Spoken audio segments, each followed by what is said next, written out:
5 o'clock.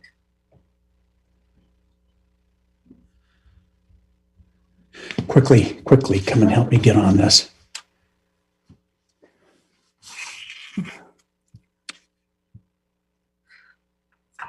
Okay, it's 5 o'clock.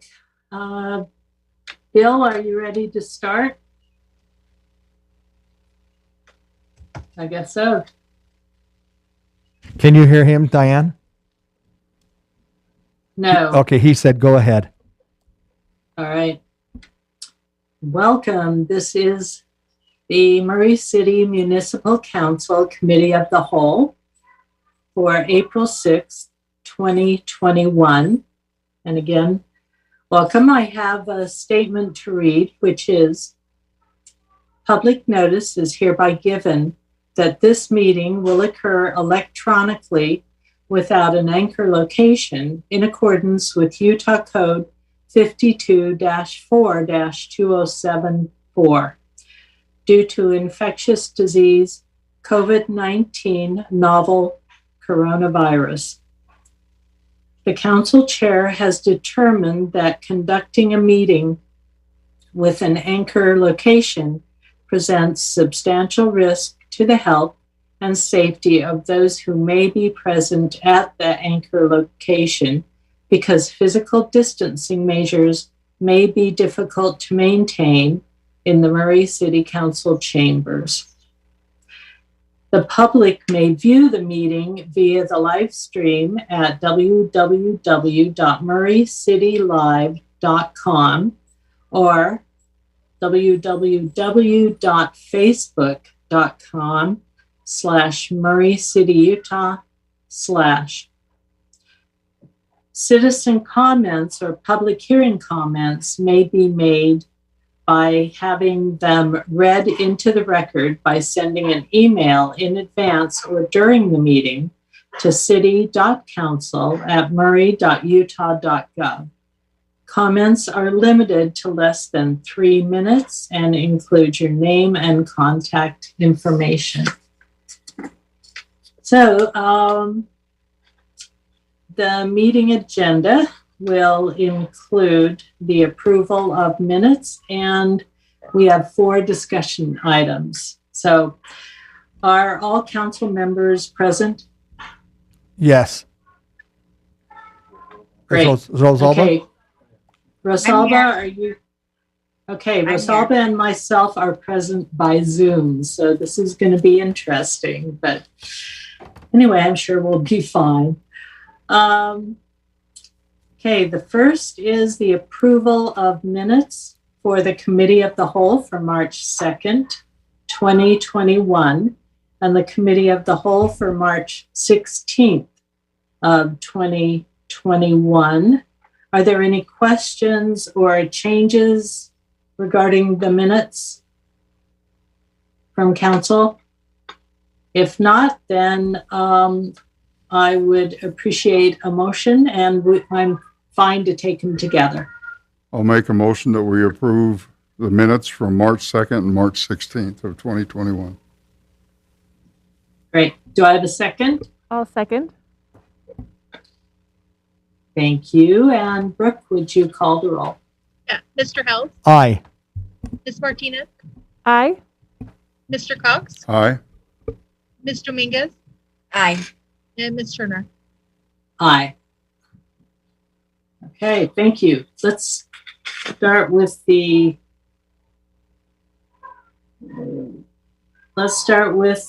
discussion item number 1. Do we have Stan Lockhart present? Yes, he is. Great. Okay, Stan, we are to discuss ranked choice voting. Take it away. Thank you. It seems like You just, have 30 minutes, by the way. well, I hope I can take less than that. But, you know, the second you say you're going to, you don't. So I'll do my very best. 2 years ago, Council, I was here before you talking about ranked choice voting. And as we went through it and had a discussion, at the end of the discussion, it was kind of, look, we might have some interest in this, but first our county clerk has to agree to do it. And so I thought that maybe I might not be back for a while. But about 2 weeks ago, our Salt Lake County clerk sent out a notice that she was willing to administer ranked choice voting in 2021. And so that is why I'm back here today. Do you by any chance have that presentation that we could put up? By the way, as I look in the camera here, it looks like I've got a lot more gray hair than I had 2 years ago when I was here.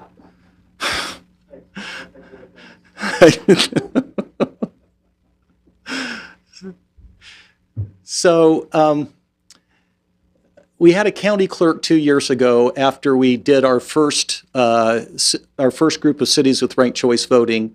She said, you know, for cities, it's better, faster, cheaper. It works. And so we've kind of started using that as a tagline because ranked choice voting really is better, faster, cheaper. Next. So to just review what ranked choice voting is, your voters, instead of just putting a dot next to the name of the person that they like the most and scribbling in that little circle, they actually find the person that they prefer the most, and then that person gets their number 1 vote, then the person they prefer the second most, and that person gets the number 2 vote, and so on, and you actually rank your choices in terms of your preference. And then those votes are counted just like they would in any election, and if nobody gets more than 50%, then you go through this process, which does one candidate have an absolute majority? If the answer is no, then you go eliminate the last place candidate. You redistribute the votes from the eliminated candidate to the voter's next choice, and then you go through the process again until one of the candidates gets over 50% of the vote. It sometimes is called instant runoff voting, so that you have these series of instant runoffs until one candidate gets to more than 50%. Next. So our first time around, we had 2 cities opt in, Payson and Vineyard. And these cities were very, very different in the types of constituents that they had. Payson is a city that started off about the same time Utah County was established, and so they have a lot of older voters. Vineyard was the fastest growing city in America between 2010 and 2020, and so they've got a lot of younger voters. And so we were interested in knowing if those voters would have differing opinions of ranked choice voting. But we're going to see here that they actually had in both cities, they had overwhelming success stories. Next.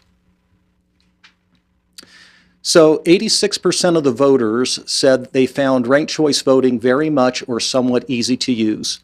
Only 4.2% found it not at all easy to use. And these are voters in both cities. 82.5% of the voters said that ranked choice voting should be used in future elections. And both Payson and Vineyard have already opted in for 2021. Next. We went to candidates as well. Now, and this survey was done by the county clerk, so it really was an impartial assessment of how candidates and voters and the cities felt about it. But in terms of candidates, you had 87.5% of the candidates that said they had a positive impression of ranked choice voting, and no candidate reported a negative impression. And 75% of those candidates would prefer to use ranked choice voting in future elections. Next. So the legislature started this pilot in 2018. And after the election of 2019, they recognized the success of the pilot the previous year. They commended the cities and the county, Utah County, for their participation. And then last year, the legislature and Governor Herbert expanded the pilot and officially encouraged all cities and towns statewide to use ranked choice voting for their upcoming municipal elections. Now, you might ask, why is the legislature trying to get cities to do this? Why don't they just do it themselves for partisan elections? And here's the reason why. They really want to know how Utah voters respond to ranked choice voting. Nationwide, there's a very positive experience in the cities that use it. In fact, one of the cities that chose to stop using it about 10 years ago, Burlington, Vermont, just voted to start using it again because there are just some real advantages of ranked choice voting. And I'll go into those in just a second. But the legislature said before we use it in partisan elections, let's see how the voters respond. Let's see how Utah constituents feel about this type of voting. And so that's why we have this pilot. It's really so that we can figure out whether or not it makes sense for partisan races. Next. It's now past last week. Whoever did the slideshow did it, what you could say, about a week after the legislative session was over. But the legislature passed House Bill 75, which just simply updated some of the provisions in ranked choice voting.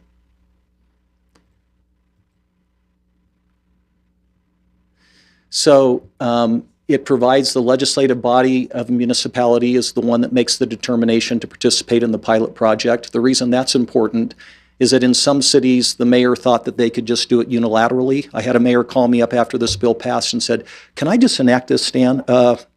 No, you can't, interestingly enough. It also instructs cities who wish to participate in the pilot program to communicate with their intent by providing written notice to the lieutenant governor and to the city's county elections official. Before, it was just to the state. It establishes the date by which cities must provide written notice, and this year it's actually the second Monday in May. This year it's May 10th to be eligible for the 2021 municipal election cycle. And last but not least, it permits a city to contract with any local political subdivision to administer the election. Next.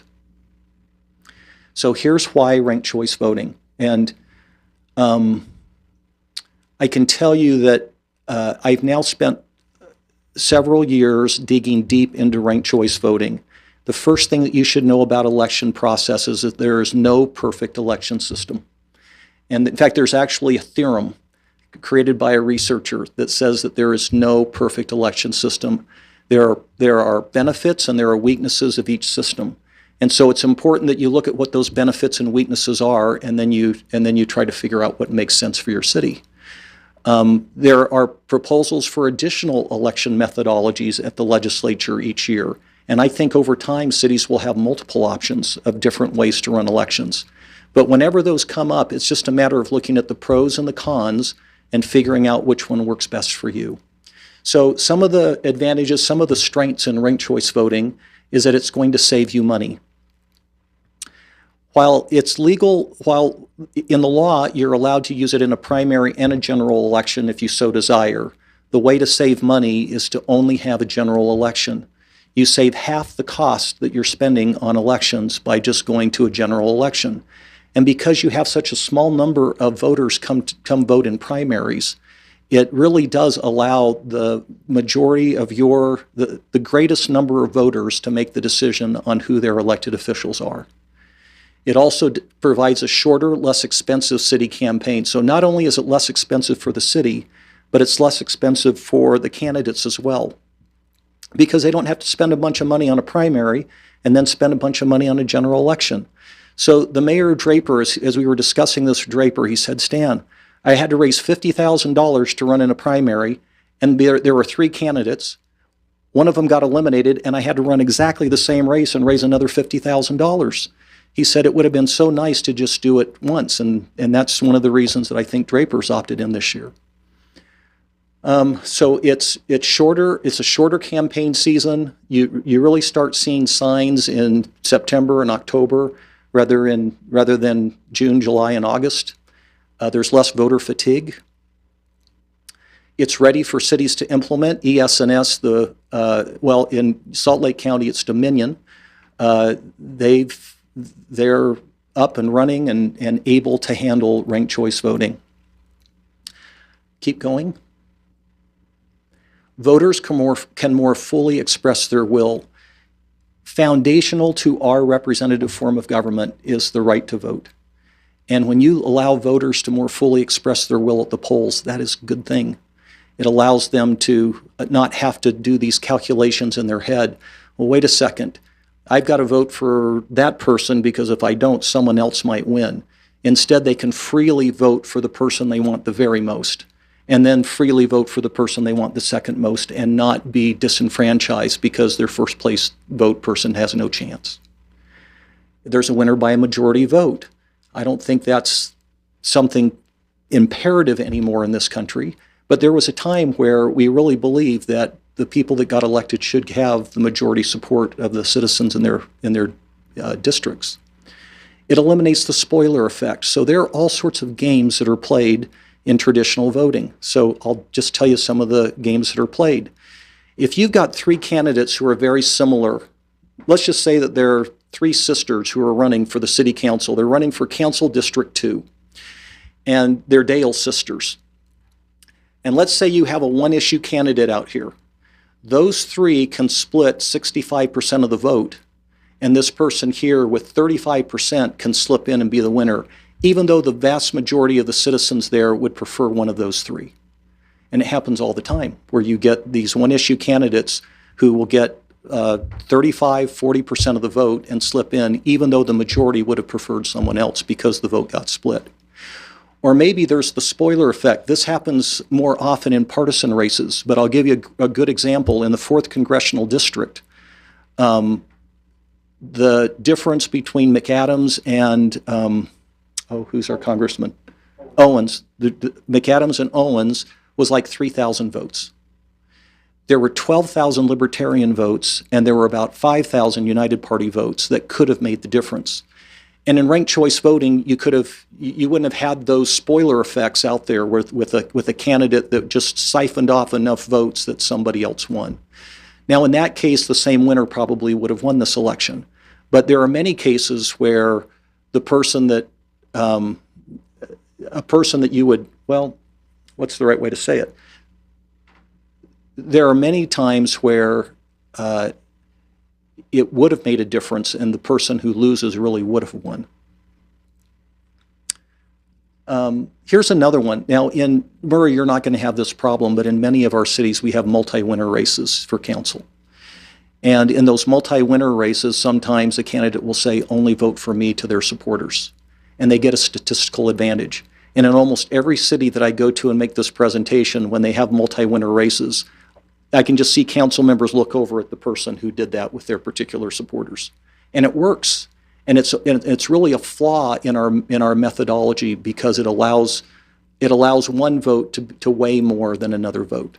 In ranked choice voting, it's true that you get to stay in the race, but the votes still count just the same.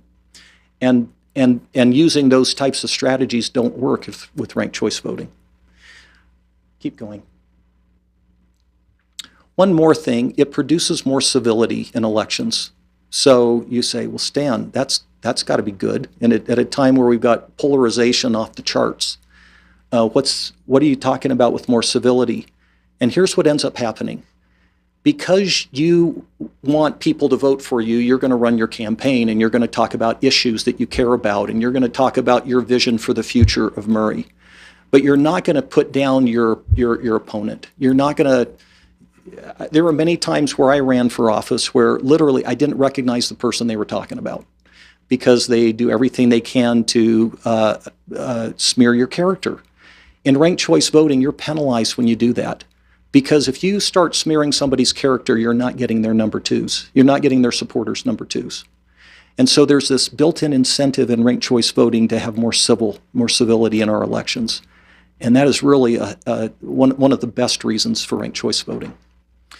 So your next steps, if you decide you'd like to do it, your legislative body, the council, would need to vote to do it before May 10th.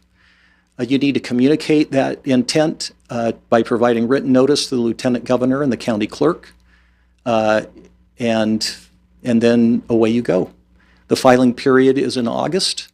The campaigns begin in earnest after Labor Day, and by election day, you have a winner. That's my presentation.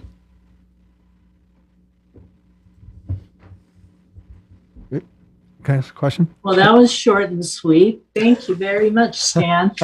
I'm sure we have plenty of questions from the council, so have at it. Can I ask a question, Diane? Of course. Stan, how many cities are you familiar with that? Okay, there's 2 cities that did it back in, have done it in 2020? In Or 2019. Yes. Now, they're doing it again in 2021. How many, are there any others committed, I guess? Yeah, there are. Okay, thanks. We have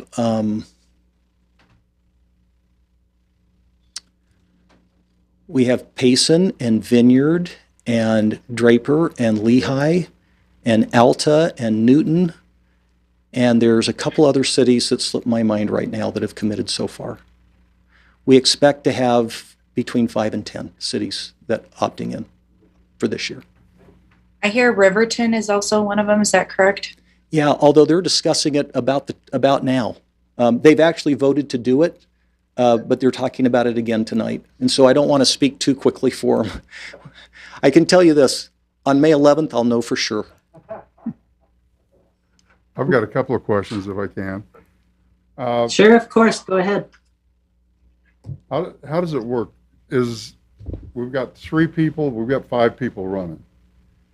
Nobody gets over 50%, so we take off the bottom one, move those votes up, and then if somebody goes over 50% with those votes, it's done? Correct. And you just keep going on until somebody gets there. And my second question is, when we're calculating these, the software is already in place. That will make those calculations and move the last person off and move all those votes where they need to be. Yeah, and Dale, if I'm going to guess where you're going, and let me answer a question before you even get it. It may not even be the question you have. But some people say, well, you're not going to be able to have running totals during the evening when the election's taking place. And I think, and there's truth to that. You know, you can kind of get a feel for who's leading the night of these days if under the traditional system. And it's harder to do that with ranked choice voting.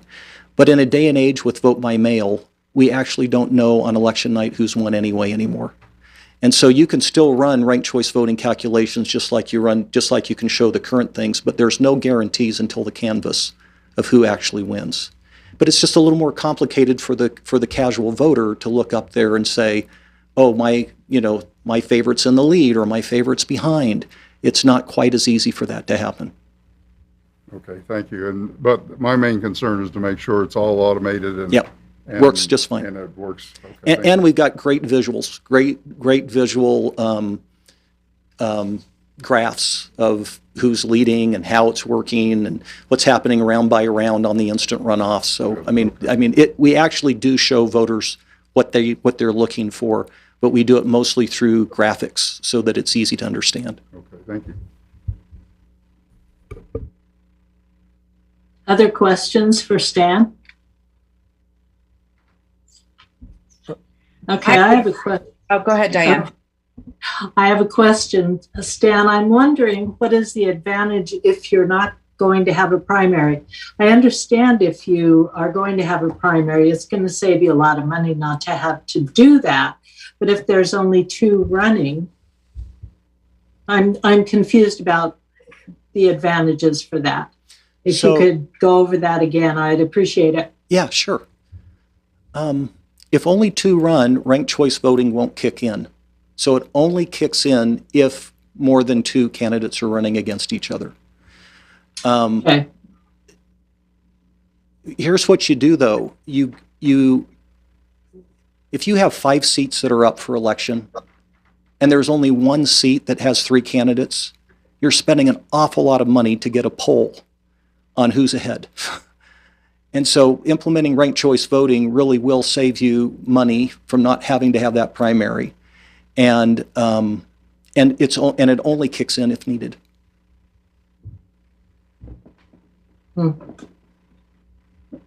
Okay. Rosalba? Well, one, my first concern is I've only had 2 emails sometime last year about this, that have people who are pro, and I haven't really heard anything from constituents since. So I don't know what the movement is on there, or if any of you have heard from constituents about this. The second part is, what is it going to cost the city of Murray? What are the breakdowns of that cost within the county, and who splits and what do we split, and also the educational piece of this?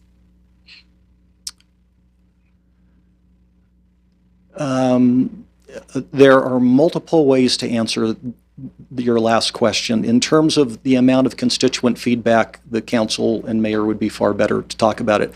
I can tell you this, people don't really tune into elections until about 72 hours before an election.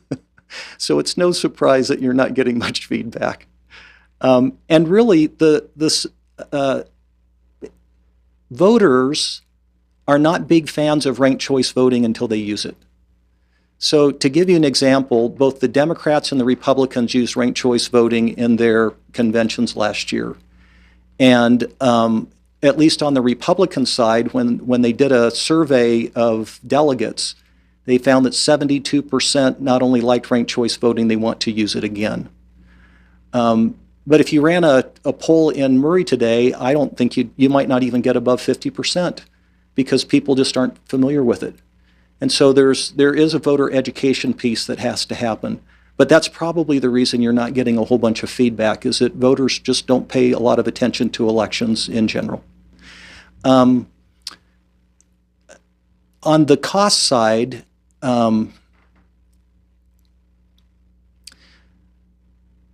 so we've talked about the fact that the way that you're charged in elections is you're charged on a per active voter basis. So if you have 10,000 voters in Murray, you're charged the same amount for a primary as you are for a general election, even though you have a fraction of the turnout. So on its face, you get to save half the cost of your election budget. But you're using a new system. So you're going to want to spend a little more time and effort educating voters on what that new process is. You don't want them to come in cold and get their vote by mail ballot and have to figure it out then. And so you're going to want to spend more time talking about it on your social media and on your website. In fact, there's an app called Rank It where you can actually have sample ranked choice voting elections. What's your favorite city park? Who's your favorite council member? I know. You can do whatever, right? And you can have your citizens be engaged in ranked choice voting examples in getting ready for the real election.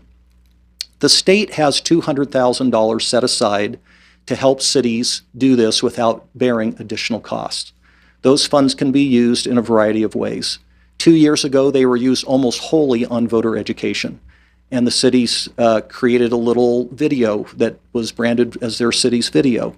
And they sent out a mailer, and they developed some content where they were able to make those accessible to voters. They had open houses where they would run some of these mock ranked choice voting elections as citizens came to their open houses. But it's true, you will want to spend more time. It doesn't necessarily have to turn into a cost to the city. That $200,000 that the state has set aside should cover the additional costs. So I think we could say with confidence that you will save half the cost of your election. Oh, and there's one other cost. The vendor, Dominion, is going to give the county a one-time charge of $25,000. And then that charge is factored into the cost of the election. And at the end, the county clerk takes the cost of the election, divides it amongst the voters who participated, and then charges cities based on that.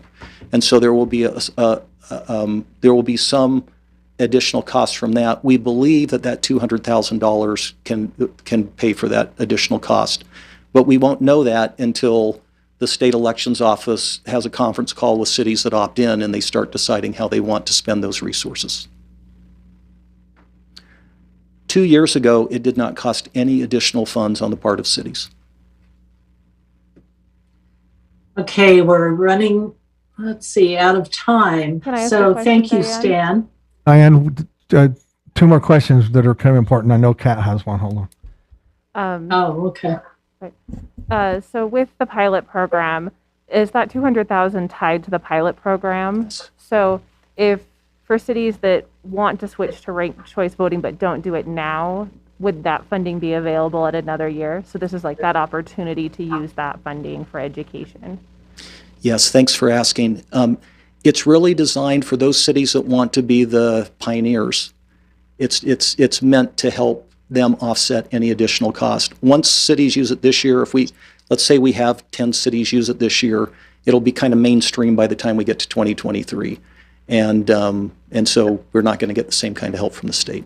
Thank you for clarifying that. And I just want to say, I think there's something too with other cities getting on for a pilot program of that sort of broad education that's going to spill over across city boundaries and understanding ranked choice voting. I'm personally a huge fan of ranked choice voting. I think it really does give voters that opportunity to have their voices and votes feel like they really matter in a more substantial way. And having looked at a primary and said, I really love this person, but strategically, I really have to vote for this person if I want, which feels awful. So I am a huge fan. So thanks for coming to talk about it today.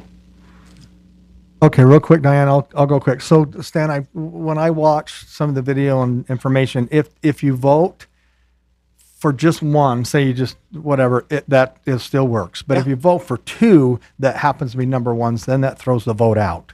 Correct. So okay, so you just and it's like you said, voter education is what the biggest thing is for us to do. So one of the things we looked at very carefully were the number of spoiled ballots in Payson and Vineyard, because spoiled ballots indicate voters either get it or they don't get it. And we had pretty much the same percentage that we have in any other election. So that tells us that voters do figure this out really quickly. In my more cynical moments, those who oppose ranked choice voting really want to tell me that voters are too stupid to figure it out. I know that's not what you're telling me, Brett, but my opponents, when they keep making that case that you got to spend grundles of money on voter education. Yes, voters need to be informed, but it is so simple, and once you do it, you like it. We just discovered over and over again that until you do it, you're kind of hesitant. How do you game that system? I kind of know how you game the other system. How do you game that system? And so you're just suspicious of it. And then once you use it, it is so pure for the voter.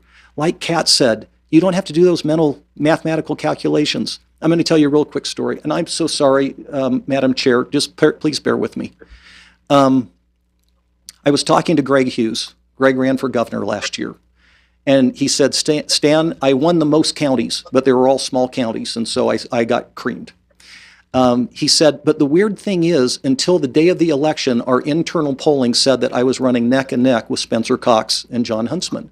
And he said, for the life of us, we could not figure out how our internal polling could tell us that, and we could lose the way we did. So he said, we went back and started talking to those voters.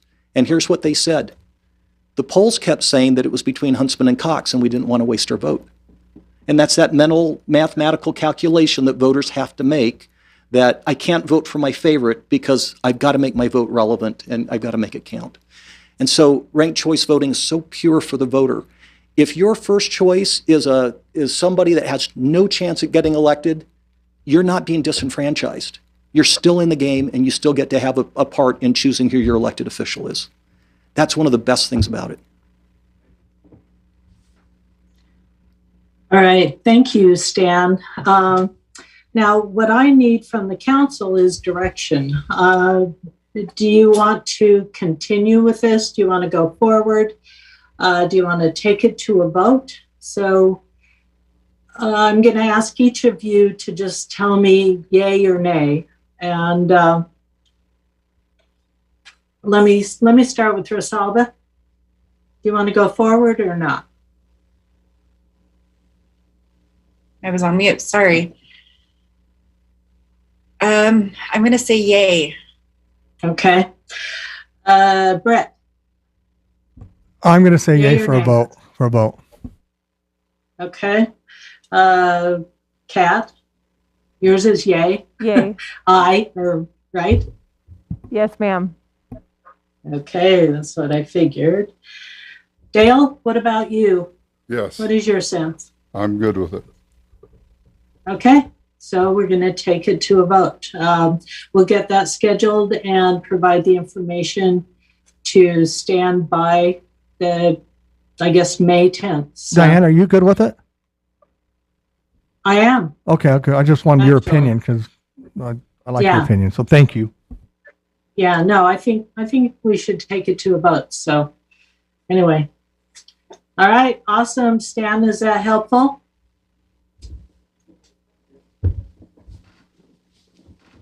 Stan? Oh, I'd put on my mask. Yes, thank you very much. Okay. All right. Thank you for your presentation. We really appreciate it.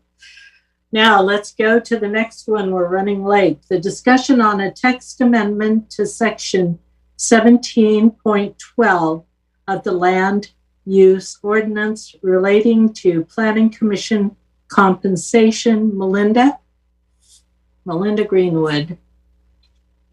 Okay, let's see. You are all seeing the same thing I am, the PowerPoint presentation. So this is a relatively straightforward item, and we're bringing this today essentially a housekeeping item.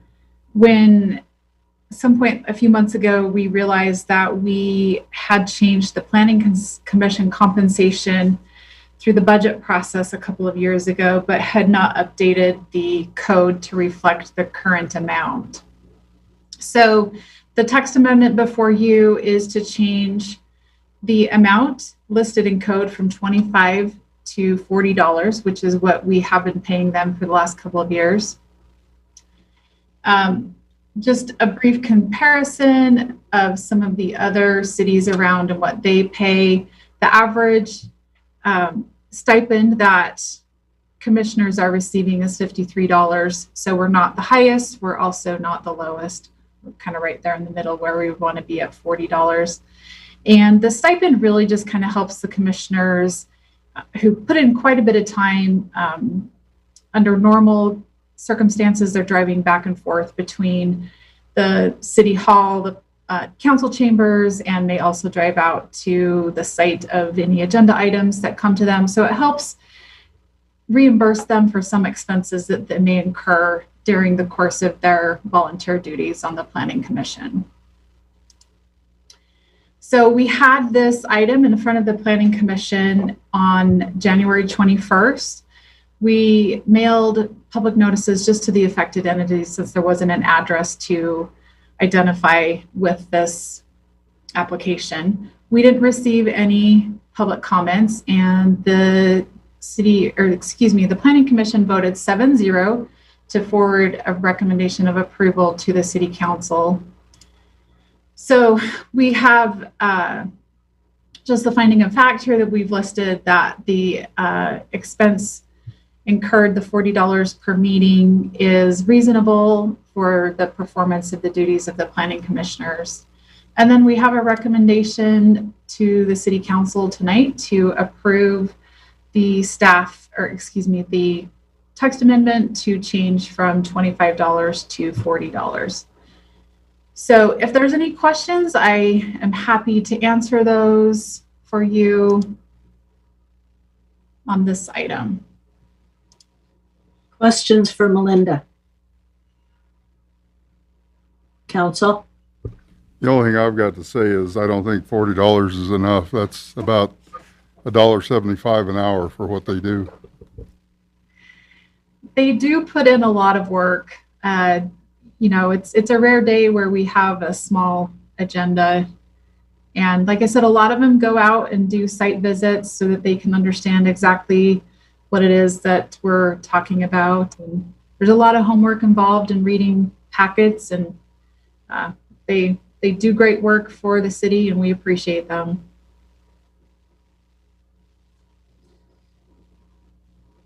Are there other questions? If not, Melinda, I have a question. Maybe this is for the mayor. I'm just wondering, do we compensate other commissions that we have? Or is this the only one? Generally, we do not. I think this stipend was put in place, as Melinda mentioned, as a reimbursement for the fuel that they use to, because they're expected as part of their duties to go out and look at these projects and these proposals that are coming in. So it's just meant as a reimbursement for their fuel for that. But no, I don't think we have any others that have a stipend. Okay. All right. I didn't think so, but I wasn't sure about that. So, okay. If there are no other questions for Melinda, then thanks, Melinda. Thanks, Melinda. let's see. All right. No other questions. Then we'll go to number 3. That's you as well, Melinda. So it's the discussion on a general plan and zone map amendment for the property located at 344 East and 404 East, 5600 South. Go ahead.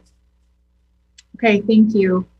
So this application sounds a lot more complicated than it is.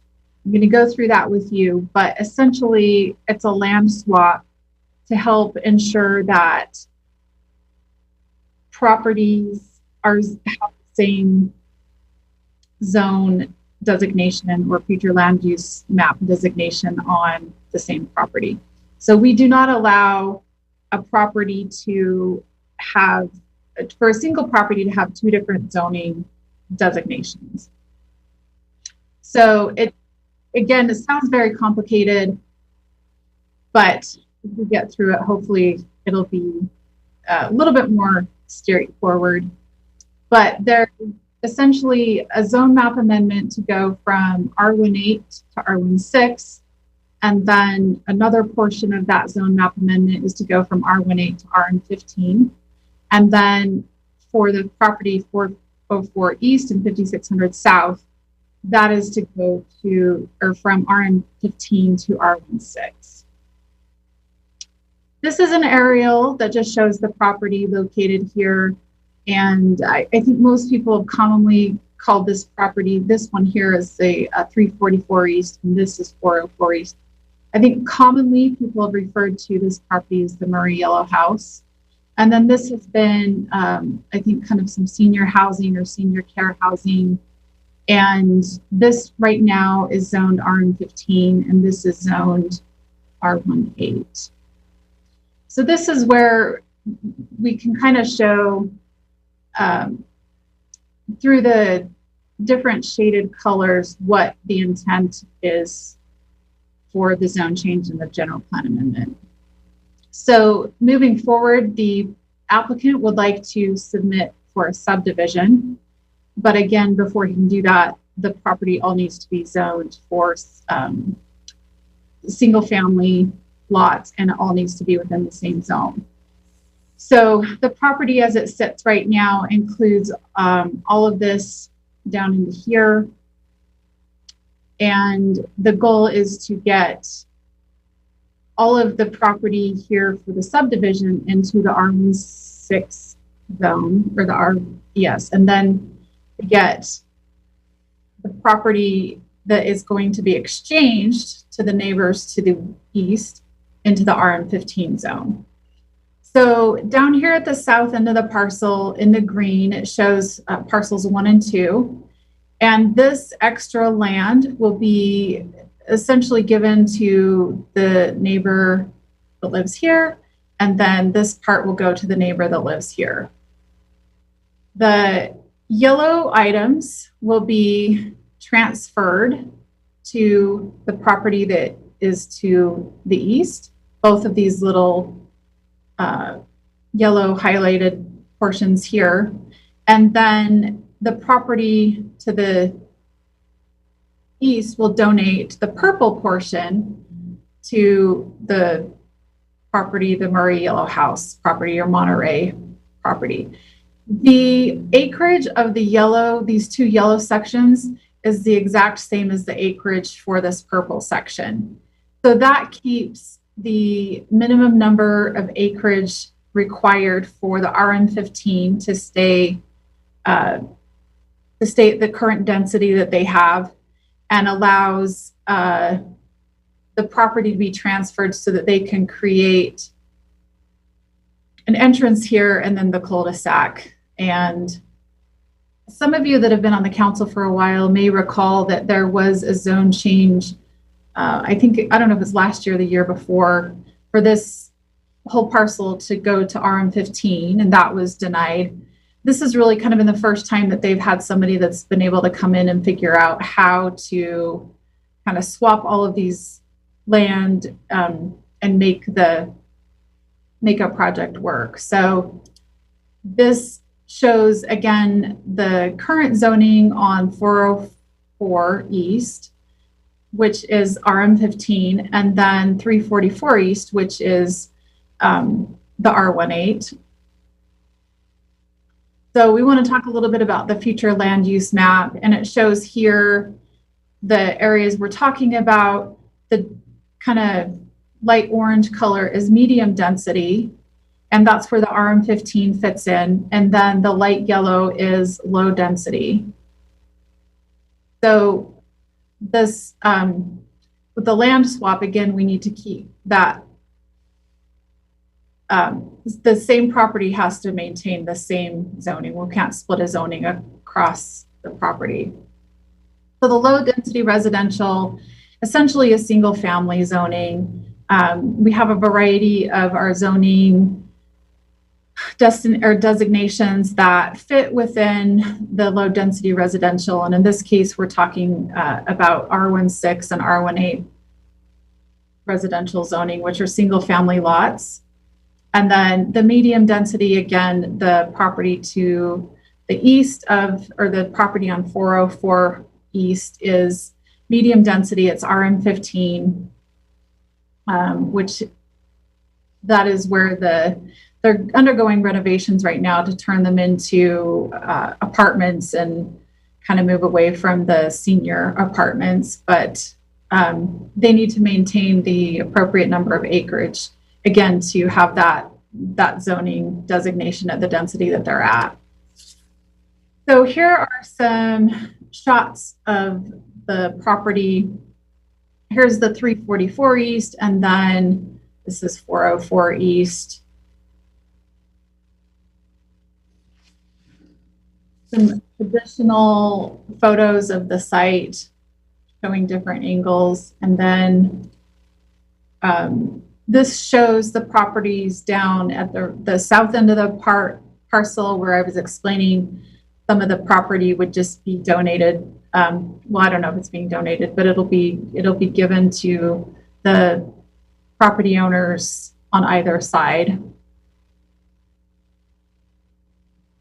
So we held a planning commission meeting on March 4th regarding this application. We mailed out 171 notices, so within 300 feet of the property. And we did receive one public comment that was in support for the change. The Planning Commission voted 7-0 to support the general plan amendment and the zone map amendment. And then I want to just go over real quickly the findings and the recommendation, and then I'll open it up for any questions you may have. But the general plan provides for flexibility in the implementation and execution of the goals and policies. And we feel like this flexibility with amending the general plan still accomplishes the goals. The requested zone change, it has been carefully considered and based on the characteristics of the neighborhood. It supports the policies and objectives of the general plan. And the proposed zone map amendment from R18 to R16 and from RM15 to R16 is supported by the general plan and the future land use map. Essentially, we're just kind of doing a property swap, which requires the general plan amendment. So with that, let me just go through the recommendation, which is that the City Council approve the zone map amendment as listed here, and then also the general plan and future land use amendment as listed here. So with that, I will try and answer any questions, and I think it's going to be most helpful to just kind of go back, to this slide. So let me leave it there for just a second, and if you have questions, I will answer those for you. Questions for Melinda? Melinda, is the only part that's going to remain R115, number 4? Everything else is going to is it R16? No, the only parts that will remain are RM15 will be 3, the yellow ones. Number 4 will go to, from the RM15 to the R16.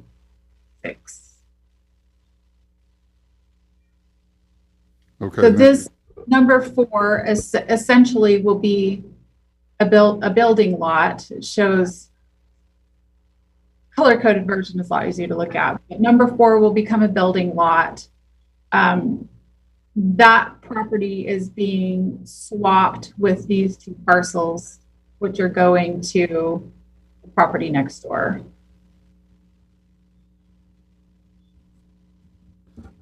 At the risk of oversimplifying, really what this is about is the zone change from R18 to R16. The R115 property is going to remain the same, basically, except with those swaps, but exactly the same amount. So I don't know, does that oversimplify it? No, thank you. No, it is essentially if they didn't have to do any of the land swap, we wouldn't have the general plan amendment. It would just be a zone map amendment from R18 to R16. But because of the property swap, we have to add in the general plan amendment.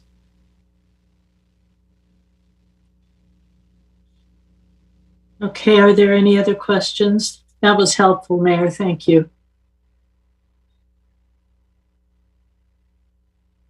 No? I think they froze, Diane. Shoot. I don't know. Oh, Gio, or there you go. Okay, sorry, it wasn't going back to them. Brett, did you have a question? No, thank you though, but thank you for asking. Oh, sorry, thanks.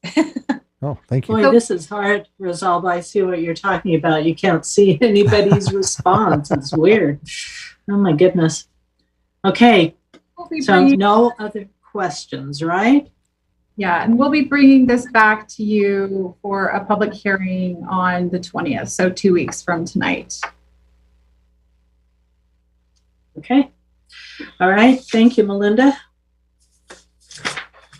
Now we're at the 4th and final discussion item, which is discussion on an interlocal cooperation agreement with Salt Lake County to receive property in the public use at 4500 South and Atwood Boulevard.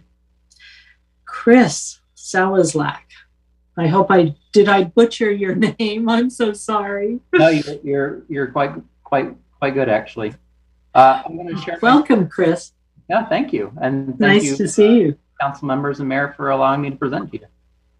I'm going to present my screen. So, just going to make it brief so you can kind of look at where we're at and kind of understand where the parcel is and kind of why this has come about.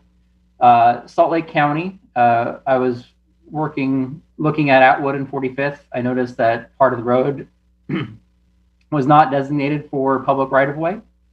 I saw that it was listed as ownership under Salt Lake County. I contacted the county surveyor. They said that it is a parcel that was obtained in a lien in 1980. It was basically a remainder parcel from when Atwood got punched through post-World War II. And as part of the tax lien, there is $91.27. And because it's an exchange between Salt Lake County and Murray City as 2 public entities, an interlocal agreement is needed. And basically, as you can see in the map that's available here, it's in the yellow highlight. This parcel contains our road, our sidewalk, and our curb and gutter today. And this will, by bringing this into the city and public right away, it just kind of helps clean up a parcel that we are missing that we haven't brought into our public right away yet. And for $91.27 just and signing the agreement. So for your approval and review and consideration, we are hoping to acquire this parcel that we've already been using for city right away. Questions for Chris? I don't have any.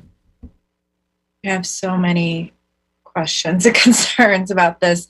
Why now? I mean, how did this come up and why now? Sure. So I did a little historical background with the aid of the county. So I originally came direct to this intersection because I was meeting with some of our counterparts at UDOT, and 45th is their area. And I noticed that this part was part of Salt Lake County, and general history of Atwood. The portion to the west was in 1938 Bull Avenue. It was like an alleyway accessing internal properties. In post World War II, when the rest of this subdivision built out, this, for all intents and purposes, just got forgotten to be either brought into city right away. The owners themselves, they stopped paying taxes, and the county took ownership of it. It is still available for anyone who's willing to pay the taxes, and to lessen our burden and our headaches. Since we're already using it as a road, we should acquire it. Thank you. I appreciate that. There's a lot of controversy on Atwood right now. So I just was curious why now all of a sudden this is coming up front. And it's amazing how these little parcels are hidden all over the city where they came in the possession of the county, and probably even in our possession in some ways. So that's why I thought, why now? And it's good to know, I guess, that answer. Yeah, if I may just elaborate a little bit more, quite simply because we noticed it. And we try to, when we come about these, we try to jump on them and make sure that we preserve our right of way. Quite an honest answer, Chris. So Chris, you're not planning on doing anything else with that? It's just so we haven't, we're going to continue the same thing we have now. So it's going to. As far as the city is concerned. Yeah. Sorry, Diane. As far as the city is concerned, this is to preserve our right of way. UDOT is evaluating a pedestrian crossing at this intersection and perhaps a full signal.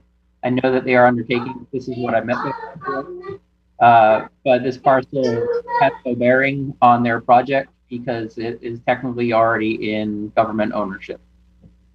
Okay. That's what I was wondering, if there was something else planned for it, or if there was a reason that we needed it in our name, but just to keep it the way it is then, pretty much, right? Pretty much. And just so you know, again, UDOT is considering a signature, and they will do acquisitions in their names for that project. This is solely for us to preserve our right of way. Okay. All right. Any other questions for Chris? Rosalba, are you satisfied with the answers? Yeah. I mean, yeah. Okay. I said it's been kind of a controversy street, so I'm sure we'll hear from citizens either way about it, and we'll go from there. But thank you, Chris. I appreciate it. Yes, thanks, Chris. It's always good to see you. You take care. Great to see you as well. All right. If there are no other questions for Chris, then we'll go to announcements. Jennifer? Okay, I just have a couple of things. The Murray Area Chamber of Commerce is starting their Eggs and Issues up again. Their first one's going to be Friday, April 9th at Mimi's Cafe from 7:30 to 8:30. And Fire Chief John Harris is going to actually be speaking at that event. And the next thing I have is also from the chamber. Ducks Up Body is having a grand opening and ribbon cutting ceremony on April 9th at 3 o'clock. So if any of you are interested, I can get that information to you. And that's all I have. All right. Thank you. And with that, we will be adjourned.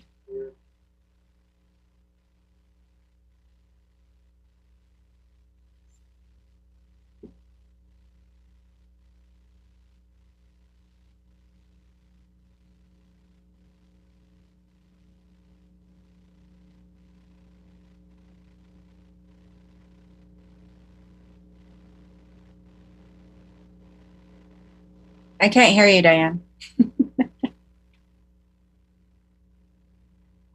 I said it's really strange when you can't see anyone or their response. I don't like it this way. That's tough. Yeah, Oh my it goodness. is. Well, I can see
Okay, Bill, are we ready? Diana Rosalba, are you with us? We are. Awesome. I'm here. All righty. Well, we would like to welcome you to our council meeting this day, April 6th, 2021. And we have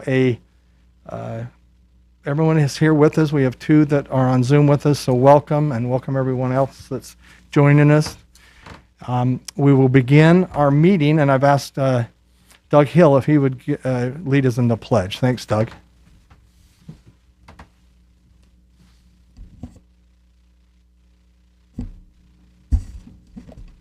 Allegiance to the flag of the United States of America and to the republic for which it stands, one nation, under God, indivisible, with liberty and justice for all.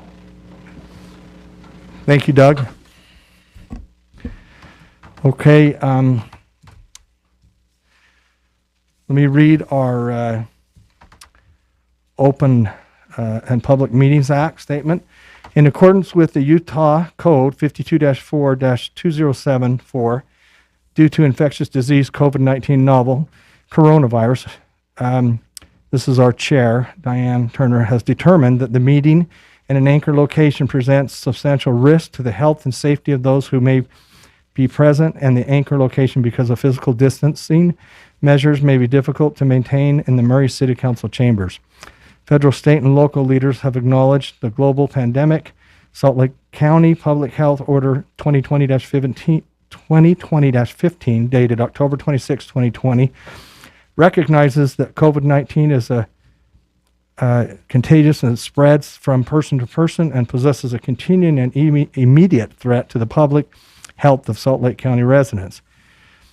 It is my intent to safeguard the lives of Murray residents, business owners, employees, and elected officials by meeting remotely through electronic means without an anchor location. All right, thank you so much. And we will go now to approval of minutes. We have our approval of minutes for City Council meetings March 2nd, 2021, and also March 16th, 2021. Do we have any questions or corrections on those? And if we don't, I'll ask for a motion. Brett, I'll move to approve. Can I Please, approve them both together? Absolutely. Okay, I'll move to approve the minutes for council meeting March 2nd, 2021 and March 16th, 2021. Do we have a second? I will second. Oh, Thank you, Rosalba. sorry. Okay, we have a motion and a second. Brooke? Ms. Martinez, Aye. Mr. Cox, Aye. Ms. Dominguez, Aye. Ms. Turner, Aye. and Mr. Hells. Aye. Okay, thank you, Brooke. Okay, we'll now go to a special recognition. Consider a joint resolution of the Mayor and Municipal Council of Murray City, Utah, declaring Friday, April 30th, 2021 as Arbor Day. Mayor Camp presenting. Thanks, Mayor. Thank you, Mr. Chair. We have Matt Erklins, our city forester, who will be talking in just a moment after I read the joint resolution and the council votes on it. And he'll talk a little bit about Arbor Day. A joint resolution of the Mayor and Municipal Council of Murray City, Utah, declaring Friday, April 30th, 2021 as Murray Arbor Day. Whereas Arbor Day is observed throughout the nation and even throughout the world on April 30th, 2021, as trees everywhere, as trees wherever they are planted are a source of joy and spiritual renewal. And whereas no exact value can be placed on a tree, as the true value is in the eyes of the beholder, and the psychological, emotional, and spiritual relationship between people and trees is far-reaching and complex. And whereas trees can reduce the erosion of our precious topsoil from wind and water, cut heating and cooling costs, moderate the temperature, clean the air, produce oxygen, and provide habitat for wildlife, as well as provide fun, shade, cover, and even safety for us and other living creatures. And whereas in preparing for the future, Murray City is committed to managing the confined spaces along streets and near buildings.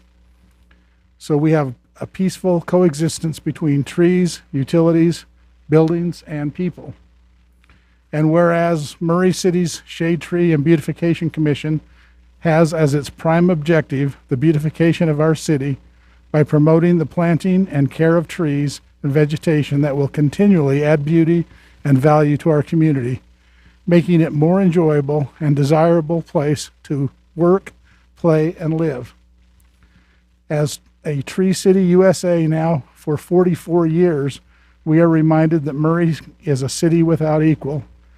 And now, therefore, let it be resolved that the mayor and municipal council of Murray City do hereby declare Friday, April 30th, 2021 as Murray Arbor Day, and urge all citizens to support efforts to protect our trees and woodlands, to plant trees that will gladden the heart and promote the well-being of this and future generations while beautifying our city. And this is to be passed, approved, and adopted by the mayor and municipal council of Murray City, Utah on this 6th day of April, 2021. Thank you, Mayor. Are there any questions for Mayor Camp on this resolution? And if there's not, we'll ask for a motion.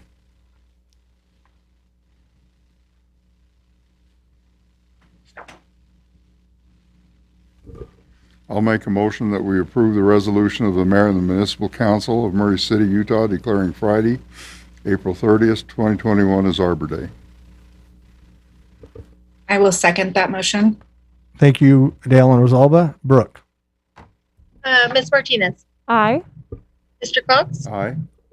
Ms. Dominguez, sorry, You'll get it. Aye. Ms. Turner, Aye. and Mr. Helms. Aye. Thank you, Brooke. All right, we'll turn the time over to Matt. Yes, are you there, Matt? I am. Thank you, Council, and thank you, Mayor Camp. Yeah, we're excited to even hold an event this year for Arbor Day. So we've got our sights set on next year, though, so where we can, set up our full event. But yeah, so our plan is to plant a few trees in the Arboretum this year to celebrate. I feel that's one of the better ways to celebrate is to actually plant the trees, but education is very important as well. So we look forward to educating, the youngsters and the public at next year's Arbor Day. And also, I just wanted to touch on the Tree City USA recognition. Like Mayor Camp spoke about, we are the longest running Tree City USA in Utah, and with 44 years under our belt. So that's pretty impressive. So we look forward to keep running with that title. So, and I just want to thank you all for all your support and everything you do for the Shade Tree Commission. So thank you. Matt would like to thank you. We appreciate that, and that is a pretty impressive award. So thank you so much. Any questions for Matt or the mayor? Can I just say something, Brett? Of course. We have 2 trees that are growing in our yard because of Arbor Day celebrated with our kids and Matt's older stepchild. So we appreciate it. Our youngest, she let hers kind of die in the windowsill by accident. So she's been kind of traumatized.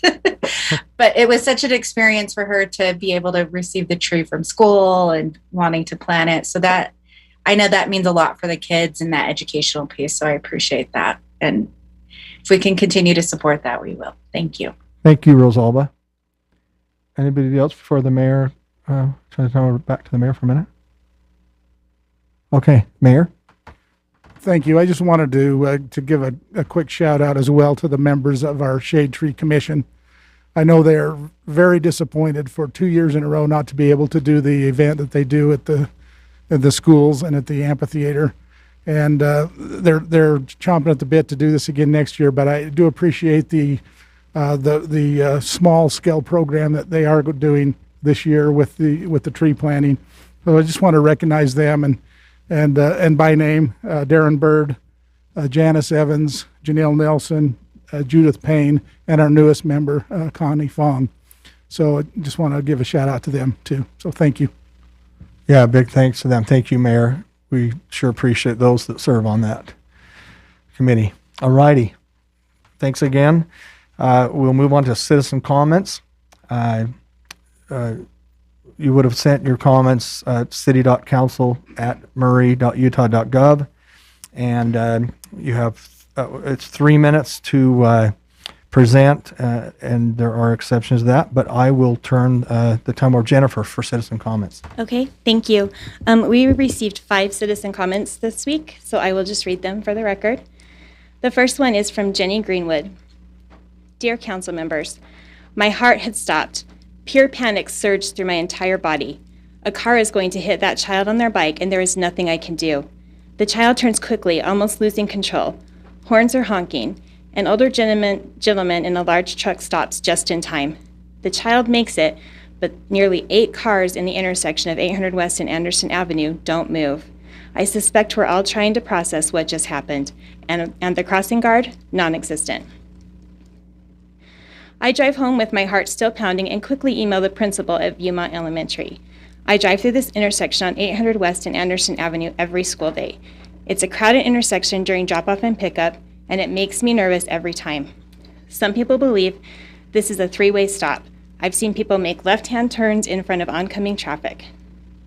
I've had to make a left-hand turn onto 800 West from Anderson Avenue, but if someone is trying to make a right-hand turn, I do not have clear visibility of the crosswalk. I'm a 40-year-old, and this intersection scares me, and we're expecting children to navigate the intersection on their own.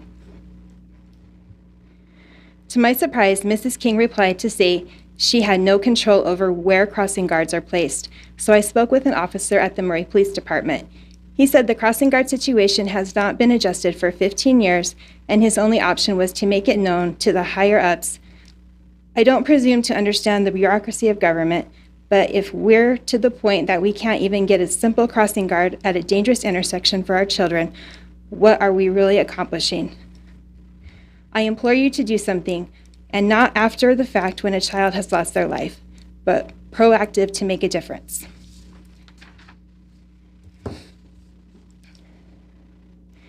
The next one is from Christy Anderson. My name is Christy Anderson. I'm a Murray resident in District 5 and a member of the Mayor's Arts Advisory Board. I'm sure you have heard from several board members and other citizens about the downtown district. I'd like to add my thoughts, which include a perspective for developing the Murray City logo nearly 20 years ago. Many of these issues then still apply today. It will be helpful to see some of the principles that brought together a variety of city representatives. Thanks for your consideration and for all you do for the city. She attached some additional information that I will forward on to you guys. Sorry, I need a drink real quick.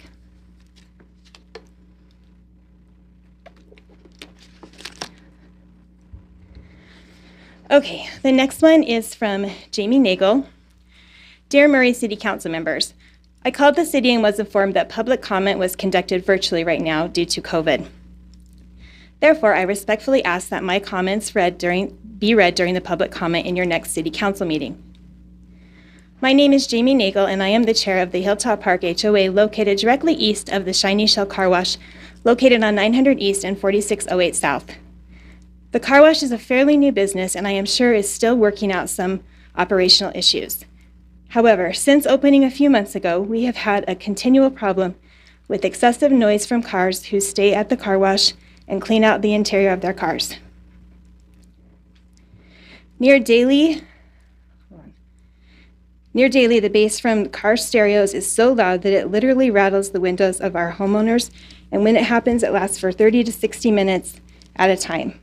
There is no way to call the car wash, and when you call them, there isn't an option to speak with a person. In addition to the noise, the car wash has very bright neon lights that light up when a car is going through the car wash.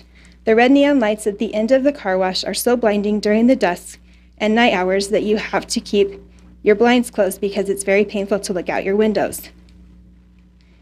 The beautiful views of the sunsets were inhibited now by the unnecessary lights.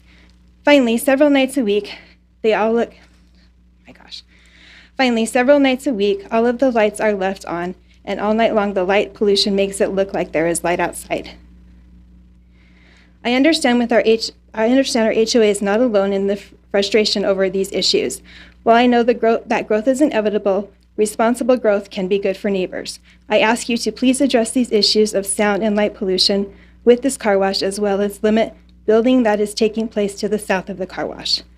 As a former elected official, I understand how difficult it can be to enforce these issues, especially when this happens after hours when code enforcement is unable to respond. However, there has been a solution, and I am asking the City Council to please consider all options in enforcing these issues, including leveling fines against the establishment each time this happens for violating noise and light pollution. Kind regards, Jamie Nagel. Okay, 2 more. Okay, this is hard with a mask. Okay. This is from Donetta Mitchell and the Casamecases. They have questions regarding the interlocal agreement with Salt Lake County relating to Atwood Boulevard. What is the long-term plan for Atwood Boulevard? The residents had been given assurance no business traffic would be allowed across or egress on Atwood. Does this interlocal agreement now change the agreement and business traffic will be allowed on Atwood? With the new easement, what happens if the city takes parking away from businesses on the northeast corner of Atwood Boulevard and 4500 South? Is there another agreement that will give access to park some other way? With recent changes on Atwood Boulevard, Sacred Energy / Janet Wall, are we concerned the decisions are being made without citizen input? Who will watch out for the citizens' interests? Residents are already upset about the traffic from businesses overflowing onto Atwood Boulevard. If there is a plan to widen Atwood Boulevard or put a light at the intersection of 4500 South and Atwood, or make some other changes, the residents would like to know about it.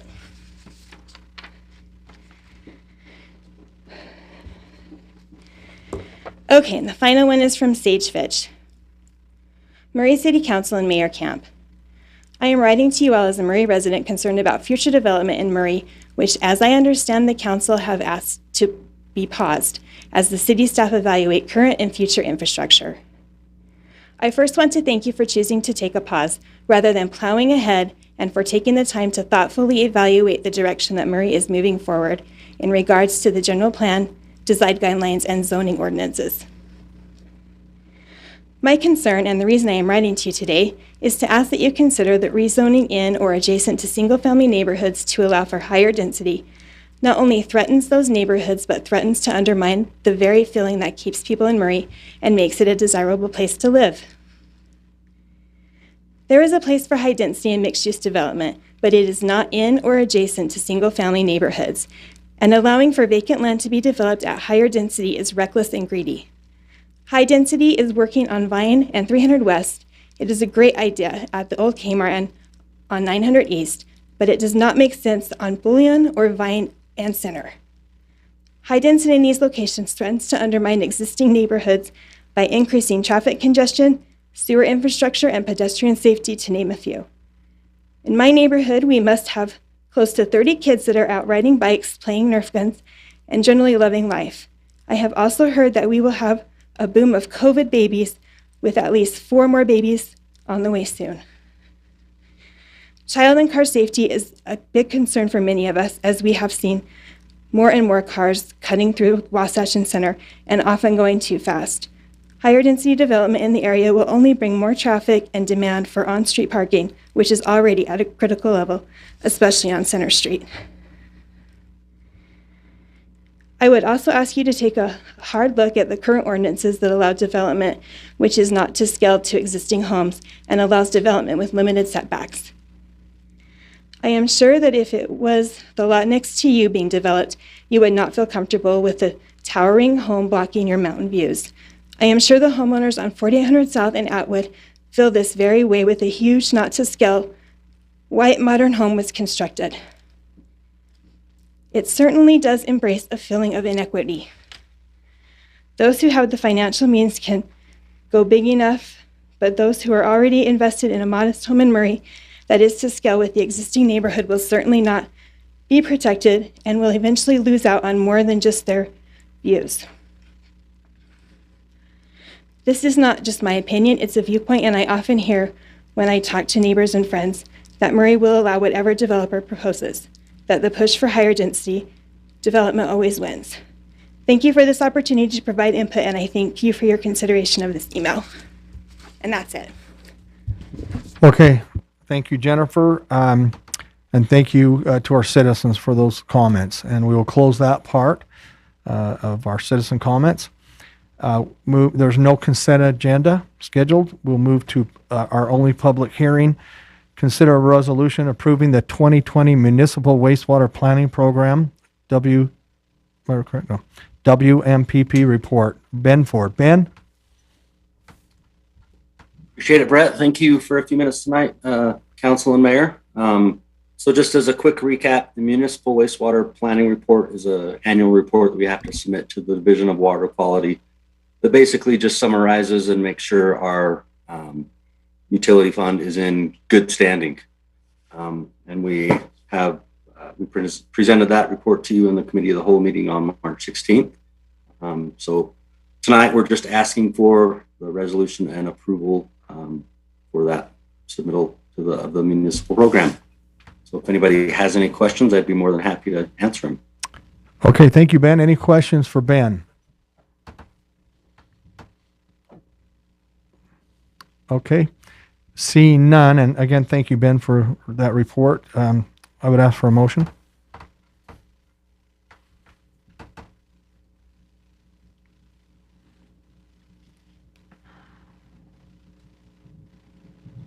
I'll make a motion to approve a resolution approving the 2020 municipal wastewater planning program. Second? Brett, this was a public hearing. Sorry? Is this a public hearing? Oh, yeah, my goodness. Boy, I just wanted to move on, didn't I? I heard a little, I just heard just a little bit, and I thought, did I miss something? Yep, I did. All right. Let's open that for public comments on this. Excuse me for that. And Jennifer? we have no public comments. You have none? Okay. All right. So let's go back, close the public comments, and let's go back to Dale. Will you make that motion, or make a motion again? Thank you. I make a motion, we approve a resolution approving the 2020 municipal wastewater planning program. I'll second. Thank you, Dale and Kat. Brooke? Ms. Martinez, Aye. Mr. Cox, Aye. Ms. Dominguez, Aye. Ms. Turner, Aye. and Mr. Helms. Aye. Okay, the motion passes. Thank you, Brooke. We'll now go on to our only business item, consider an interlocal cooperation agreement with Salt Lake County to receive property in the public use 4500 South Atwood Boulevard. Chris, again, if you would present. Yes. Thank you, Brett. Thank you, Council and Mayor. So this interlocal agreement is to transfer property that was obtained via a tax lien some decades ago from Salt Lake County and transferring it into Murray City right-of-way. I am going to share my screen here real quick. I don't know if that's possible. Yep, perfect. As you can see, this parcel, it's about 115 feet long, 22 or so feet wide. It already contains the city right-of-way. It is not widening anything. It is, in response to the citizen comment there, it contains our sidewalk, our curb and gutter, and our roadway. This action, by paying the $91.27 and signing the interlocal agreement, it brings something that we've been already treating as our public right-of-way into our formal public right-of-way. Okay. Happy to answer. Okay. Is that it, Chris? Or? Yeah, I'm happy to answer any questions. Okay. Thank you, Chris. And thanks for answering that question from the public comment, citizen comment. Questions for Chris? Just so we have it on record for this meeting, why we're looking at this now, and how it just came up and about. Sure. So last September, I met with our counterparts at UDOT regarding the addition of a pedestrian crosswalk at this intersection. As you're probably familiar, there's not a single crosswalk between 5th East or State Street in this area. UDOT and several other regional transportation plans had identified it. I met them out there to look at the intersection, and I noticed that this parcel was not in the city's right of way. It was available for private ownership. I reached out to the county, and they said that they would be willing to offer to the city that it was a tax lien. Primarily, we just found it. There's probably a dozen or so other parcels like this throughout the city, and anytime we can preserve our right of way, we find out about it, we try to push for it. Okay, thank you. Diane, I see you. Chris, I'm just wondering, is UDOT going to put a semaphore in that area? Do you know? They are in the process of designing and looking into it.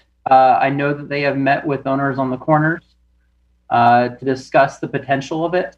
They have discussed with me their plans. Nothing is formalized yet, but I am aware that they do have the budget to do so if they can get agreement from the property owners, primarily to the north, who would be most affected. Okay, thank you. I think that would make a lot of sense, actually.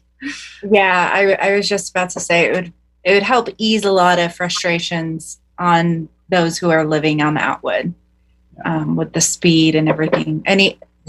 Atwood is our problem child of this part of the neighborhood, it seems like, and a lot of people like to use it and speed down and go through the neighborhood, even though it is residential. And another biggest concern I have from residents, and like Danetta said in her statement, was just the easement on to Atwood from properties or from businesses. And that's a really big concern for those who live on Atwood and are neighbors with those soon companies that are coming. So that would help. But all right, well, thank you. I think those are my only questions and just kind of inquiries. No, thank you. So we appreciate your consideration and approvals. Okay, thank you, Diana Rosalba. Any other questions for Chris, council? Okay, thank you, Chris. We'll now bring it to the council for a motion. I'll move we approve the interlocal cooperation agreement with Salt Lake County to receive property in the public use, 4500 South Atwood Boulevard. I'll second. Okay, thank you, Kat and Diane. Brooke? Ms. Martinez, Aye. Mr. Cox, Aye. Ms. Dominguez, Aye. Ms. Turner, Aye. and Mr. Hell. Aye. Thank you, Brooke. And again, thank you for those citizen comments too, and thanks, Chris. Okay, we will now, we're at the mayor's report. Thank you, Mayor. Thank you, Mr. Chair. Let me start with just making a comment about the 45th and Atwood agreement that you just approved. Probably the reason that this was found right now is that because UDOT is doing design for a semaphore there at 45th and Atwood, and while they were in this process of design is when Chris was looking at the parcels there, and that's how it was discovered. But it has absolutely nothing to do with the design. It's just a matter of it actually prevents someone from purchasing that property and then holding the city hostage to purchase it from them. So this truly is a cleanup. It was found because of that design that's in the process, but it has really nothing to do with the design itself. Okay, next item. I wanted to let the council and the public know that the city is planning to start the neighborhood cleanup dumpster program in the next few weeks, and this is for the residents that live in the Ace Disposal service area of the city. Those that are in the Wasatch Front area already have a similar program in place. The residents in this area will receive a postcard in the mail in the next few weeks, and that will let them know how reservations can be made, and for each of their areas, and instructions on how to receive one of these containers. There are limited quantities available, so that we encourage those that get them to share with the neighbors. And if you have questions about the program, you can contact the Public Works Department. Next, I just wanted to make sure that the council is aware that the developer who had requested the zone change for 935 West Bullion has withdrawn his application at the Planning Commission last Thursday. And so that is off the table unless another project comes forward. But he has withdrawn that one. And then finally, I wanted to talk for just a few minutes about the mask mandate that's coming to an end soon. The legislation, House Bill 294 that was signed into law on March 24th, terminates the mask mandate this coming Saturday. And what it does is, in addition to that, or how it does that, is that it terminates the state of emergency and any executive order pertaining to COVID-19 on that day. But in the legislation, there are 3 benchmarks that were provided that had to be met. And they are: the state's 14-day case rate is less than 191 per 100,000 population. And as of Monday, the state has met that threshold. The 14-day case rate averages 179.4. So that's less than the 191 threshold. The second one is a statewide 7-day average COVID-19 ICU utilization to be less than 15%. As of yesterday, Monday, the 7-day COVID-19 ICU average is about 9.4%. So that has also been met. The third one, which hasn't been met yet, is that the Department of Health provides notice that 1.633 million prime doses of a COVID-19 vaccine has been allocated to the state of Utah. We're expecting that when that benchmark is met, that there will be an official notification from the State Department of Health that all 3 benchmarks have been met. And that is anticipated, according to the State Health Department, to be the 2nd or 3rd week of May. So in the meantime, the mask mandate will expire, but the Salt Lake County Health Department can extend it from the 10th of April, from Saturday, until the time that all 3 benchmarks are met. And they are meeting this Friday to determine whether or not to extend that mask order until the 3 benchmarks are met. It's my intent to, and we have already have an executive order drafted. It's my intent to issue an executive order that will do that. If the county doesn't, we'll do it for Murray City until all 3 benchmarks are met. I anticipate that the county will do that, but if they don't, then I plan to do that. And I do want to note that the city will have no authority to require masks in public buildings once these thresholds are met. So I do anticipate that we will request that people that come into customer service or to the library or places like that consider wearing masks, but we have no authority. Unlike private businesses that do have the authority, that's been announced. Some of you may have seen the news story last night on one of the news channels down here at Restaurant Morelia on State Street. And they are saying, yes, we are going to require masks. The Vivint Arena has announced that they will continue to require masks. So they can do that, but the public entities under this legislation are not allowed to do that. So that is really the status of the mask mandate, and that's my report tonight, unless you have any questions. Any questions for the mayor?